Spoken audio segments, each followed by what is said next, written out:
Broadcasting from the business capital of the world, this is the Podcast Business News Network. Hey, welcome back, everybody. She is our go-to when it comes to hair loss and hair replacement. I've learned so much from this woman, as we all have in the last number of shows when we gotten together with her. One thing we haven't really dug deeper into is cancer and cancer treatment and how that affects the follicles, if you will. So we're going to talk about that today and how she supports people and get some insight as well.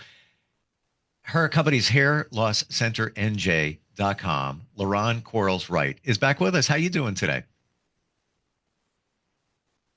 I'm fine, sir. How are you? It's good to be here. Very well, very well. And I feel this is something that we really need to dig into. And I'm sure that you support a lot of people that are going through treatment. Am I right about that? Yes, yes. Mm-hmm. When somebody is going through a treatment, what can typically be expected? Hair loss, we know with chemotherapy is usually the route. In your estimation, understanding of all of this, does it always or most always the hair grow back at some point? Here's what happens when a client gets cancer. In my opinion, when a client gets cancer, the DNA is altered because the cellular regeneration has been altered. How these cells reproduce is altered. So they either speed up and then they damage other cells in the growing process, and they morph into cells that don't reproduce properly. Once that starts to happen, the DNA has been physically altered forever, which is why you usually have to stay on an oral cytotoxic, because that's what it is, a cytotoxic, or a tablet chemo for the rest of your life, because your cells have been altered, which is why clients, usually the cancer reproduces and metastasizes in other organs, because now there's a chink in the armor. You're not the same person you were formerly.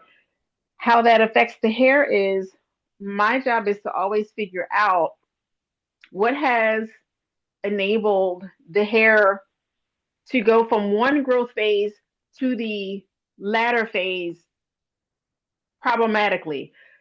Hair is always in an anagen growth phase. It's always in a rest phase for a certain period of time, and it's always in a fallout phase. Then the hair regenerates. When the hair is forced into the fallout phase of the telogen cycle, and we go through the exogen and back to anagen phase so it can grow again, the cancer will alter how well the hair grows, which is usually how people know something is off. They'll get sick, things will happen, they'll get lumps, whatever the cancer is. When you are introduced to radiation,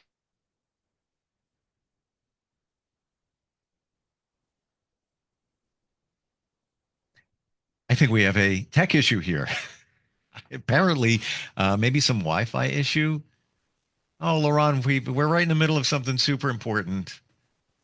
finished with chemo and radiation, sometimes the hair is not going to grow back the way it did initially, because you're essentially not the same person. Your genes are really not the same genes.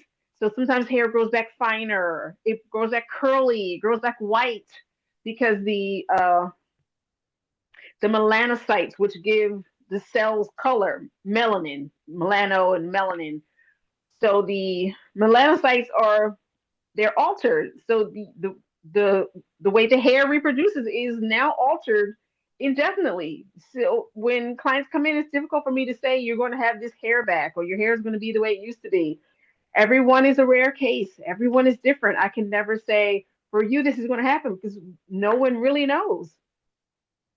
Have you seen cases where hair has come back and it's relatively the same before it was lost?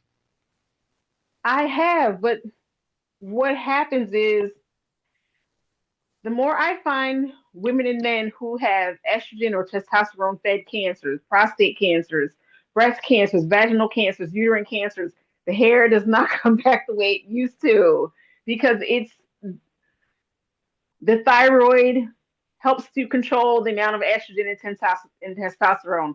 When you have cancer that alters how the sex hormones perform. Usually the hair doesn't come back the way it used to. I have had clients who have had other types of cancers like cancers in the colon where they have had polyps, colon polyps, and things like that.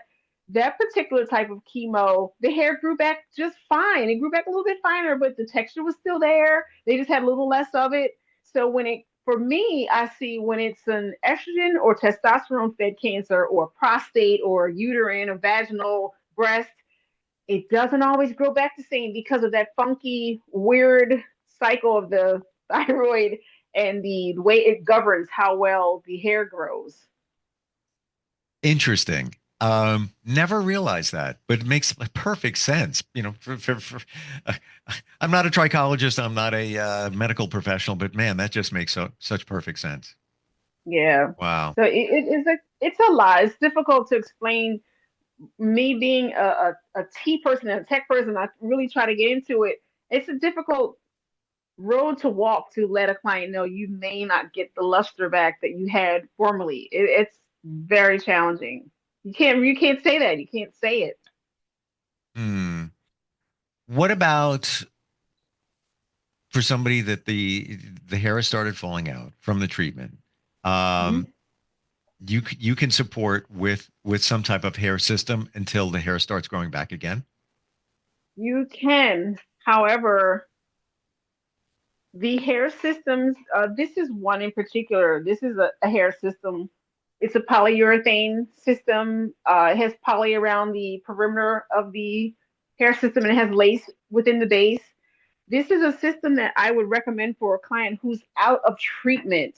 The treatment usually leaves the scalp feeling a bit raw and tender. Sometimes we give clients the cool cat method. We give them vitamin E, massages and things because the skin is very tender. And I don't recommend anything like this as far as hair replacement until you are kind of out of treatment because it's scratchy. Sometimes it irritates. You don't have the same type of scalp feel. Everything is kind of like elevated and doesn't feel quite the same as if you were not going through treatment.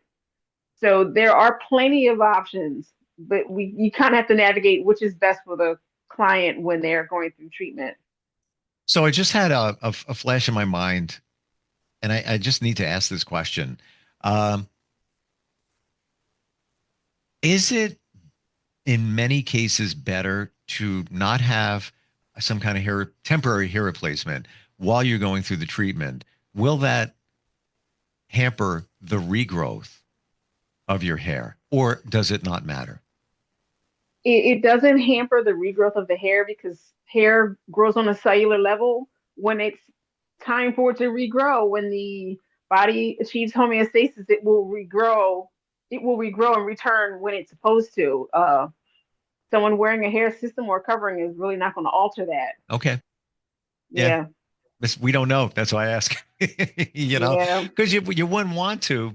I don't know what it would be, but if somebody had something on their head, um, I don't know if that would make a difference. Apparently it doesn't. What else can you tell us about these types of treatments and our hair? I love to work with women and men once they're out of treatment. The only thing is, it depends on the client because I understand when you're visiting a physician, the physician is going to say, do not take anything else because it may alter how well the chemo pill, the tablets, whatever they put you on for an extended period of time, they don't want that to alter what it's supposed to do for the body. Keep, the immune system at bay, reduce the immune system's response to anything funky that's going on with the body.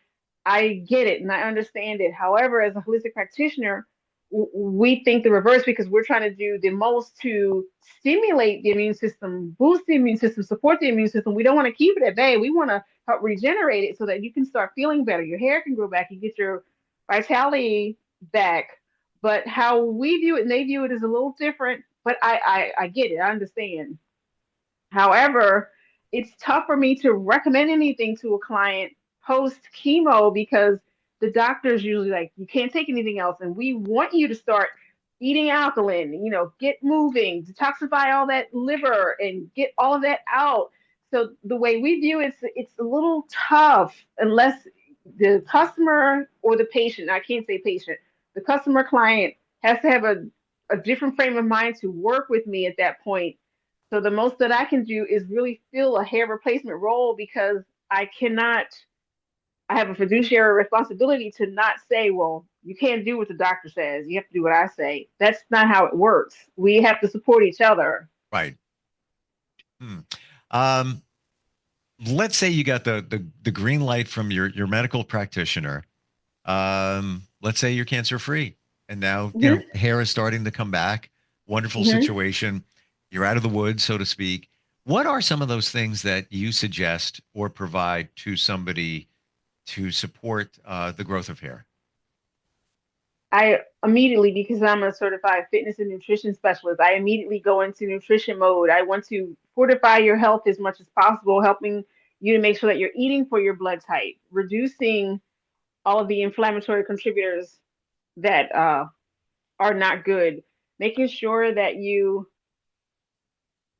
are eating alkaline. You have to eat alkaline. You have to reduce all the sugars. You have to undo all of those bad habits you had that kind of led you to getting cancer in the first place.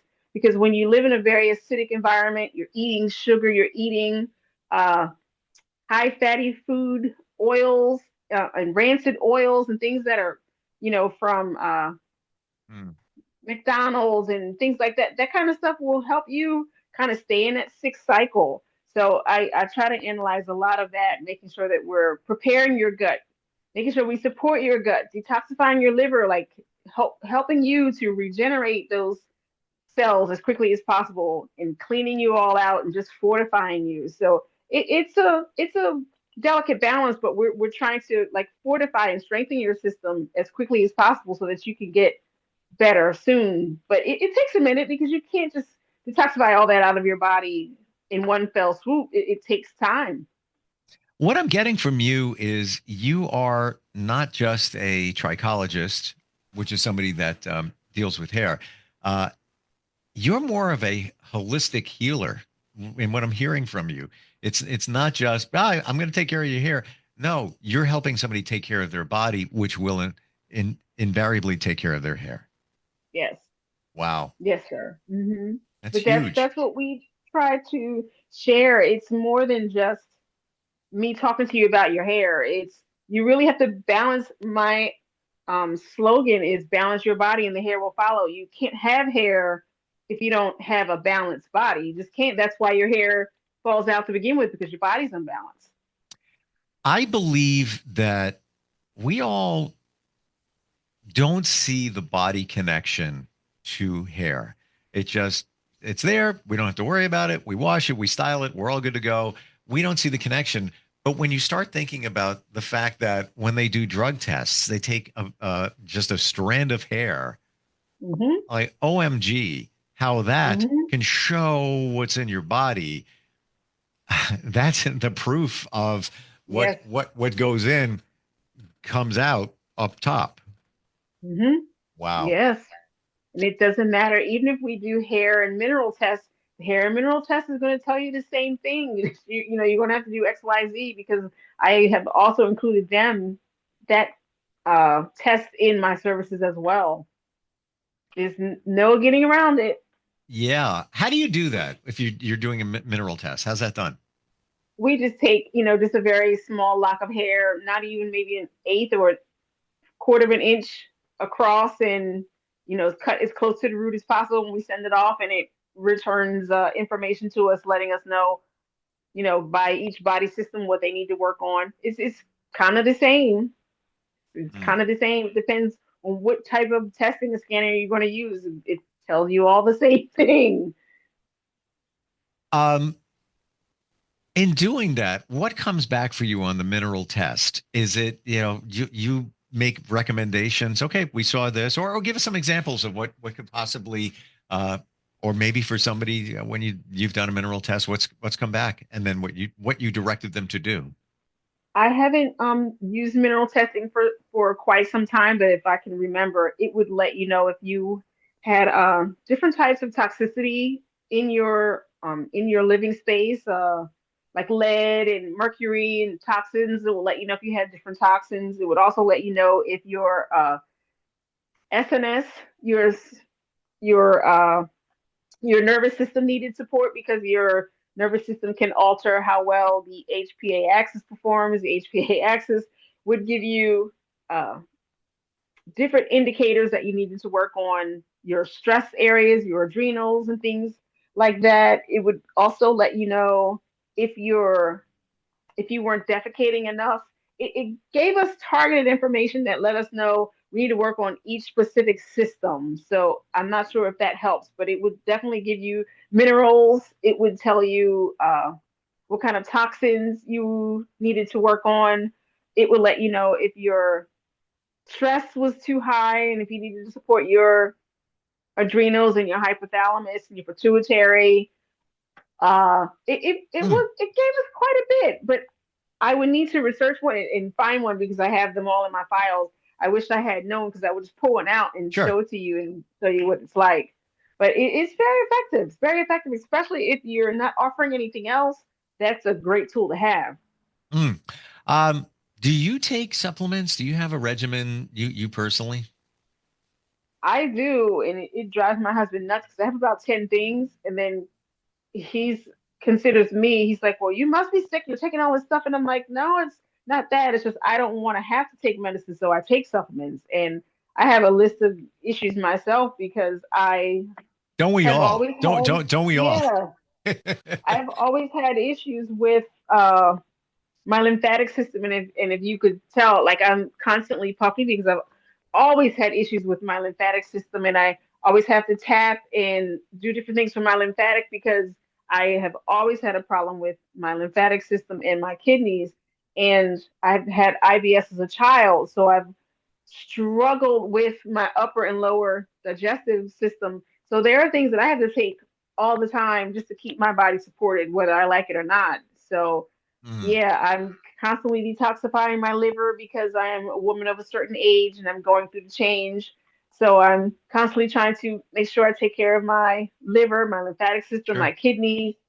I support my stomach because, like I was saying to you earlier, I'm a type AB, so I don't have a lot of stomach acid. I don't have enough pepsin in my stomach to support digestion, so I have to support that. And then I also am always on pre and probiotic fiber and probiotics to support my gut so that I can not have the problems that I had formerly with IBS. So I have my own issues that I have to work Sure. on, and I tell my clients all the time, I can only share this with you because I am my own patient. I take this too. I don't sit here and share with you that you need to take it and I don't take it. I have about 10 things in myself that I have to take.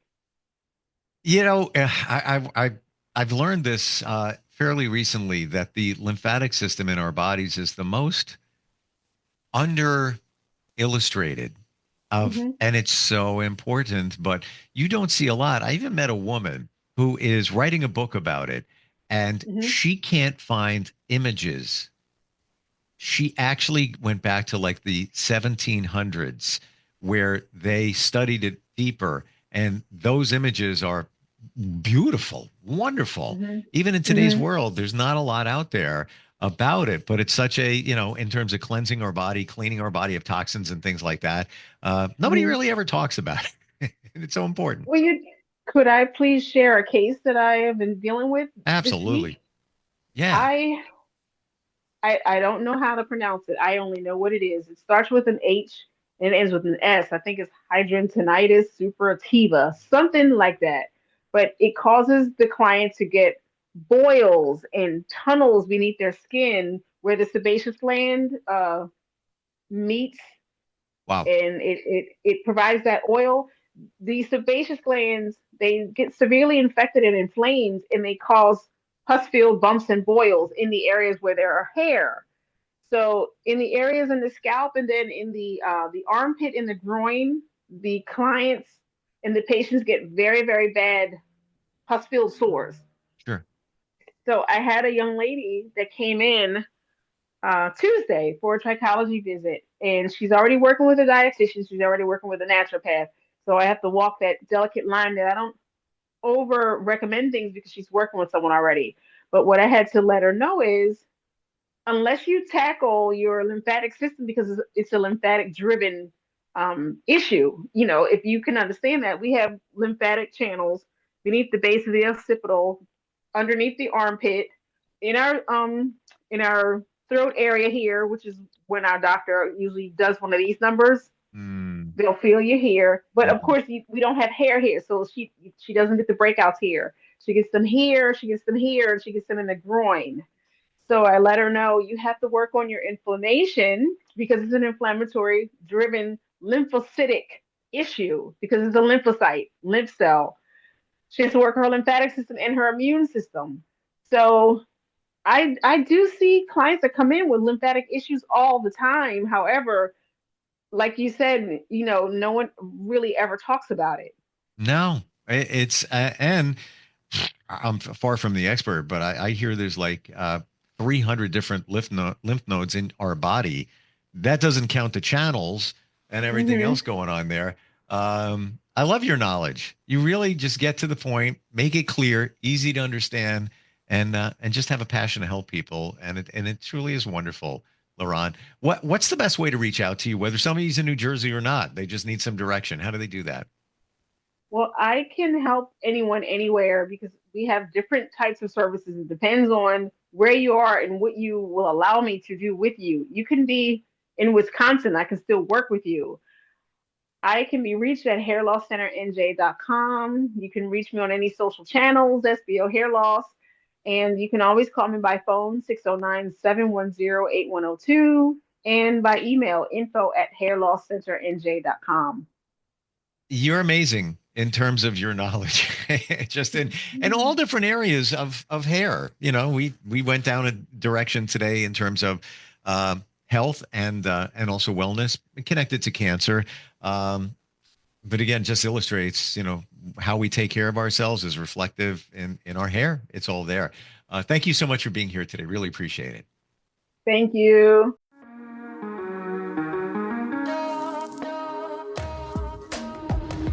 Broadcasting from the business capital of the world, this is the Podcast Business News Network.